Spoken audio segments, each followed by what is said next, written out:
madaxweynaha jamhuuriyadda Soomaaliland Muuse Biixi Cabdi ayaa golaha guurtida u soo gudbiyay dalab uu ka weydiisanayo inay muddo kordhin u sameeyaan golaha wakiilada kadib markii sanadkan ay qabsoomi kari weyday doorashadii golaha wakiilada iyo deegaanku oo ay ahayd inay qabsoonto bisha December ee sanadkan dabayaaqadiisa.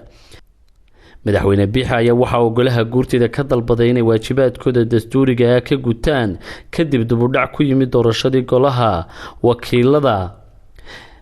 ee la qoondeeyay inay qabsoonto bishan haatan soo socota ee December. shirgudoonka golaha guurtida ayaa la filayaa inay mudanayaasha soo hordhigaan qoraalka uu madaxweyne Biixi isku weydiisanayo muddo kordhintaasi, markaas oo laga yaabo in golahu u saaro guddi soo qorshaysa waqtiga ugu habboon ee loo kordhin karo xildhibaanada golaha wakiilada.